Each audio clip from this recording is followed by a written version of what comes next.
എൻ്റെ വ്യക്തിപരമായ അഭിപ്രായം പറയുകയാണെങ്കിൽ ഞാൻ ഈ ഒരു മേഖല നമ്മൾ പഠിച്ചിട്ടുണ്ട്. ടീച്ചേഴ്സ് ഒക്കെ പഠിക്കുമ്പോൾ മോണ്ടിസോറി ട്രെയിനിങ് അത് പറയുന്നെങ്കിൽ പോലും ഇത്രയും മെറ്റീരിയൽസ് വെച്ച് ഇത് എങ്ങനെ പ്രയോജനപ്പെടുത്താമെന്നുള്ളത് എൻ്റെ ആദ്യത്തെ എഴുത്തുമാണ്. ഒത്തിരി ട്രെയിനിങ്ങൾ ചെയ്തിട്ടുണ്ട്, കൊടുത്തിട്ടുണ്ട്.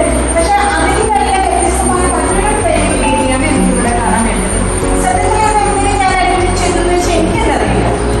പക്ഷേ ഏതൊരു ട്രെയിനിങ് എന്ന് പറയുമ്പോഴും എന്താണ് അവിടെ നടക്കുന്നത്, എങ്ങനെയാണ് അതിൻ്റെ മെത്തഡോളജി എന്ന് അറിയാനുള്ള ഒരു ക്യൂരിയോസിറ്റി എനിക്ക് നന്നായിട്ടുണ്ട്. അതുകൊണ്ടാണ് ഈ മോണ്ടിസോറി ട്രെയിനിങ്ങിൽ ഞാൻ എത്തിച്ചേർന്നത്.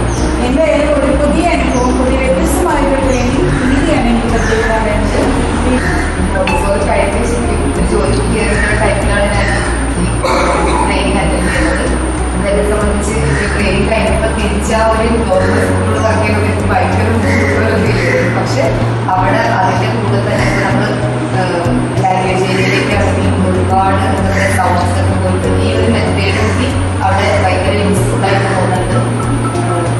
ഇവിടുന്ന് പഠിച്ച കുറേ കാര്യങ്ങൾ എനിക്ക് ആ കുട്ടികൾക്ക് അപ്ലൈ ചെയ്യാൻ പറ്റുന്നത്. 20 വർഷം കഴിഞ്ഞിട്ടാണ് ഞാൻ ഈ കോഴ്സിനെ കുറിച്ച് കേട്ടിട്ട് പഠിക്കാനായിട്ട് വന്നത്. അപ്പം ഞാൻ പഠിച്ചത് തിയറിയാണ്, എനിക്ക് ഒരു ഐഡിയ ഉണ്ടായിരുന്നില്ല.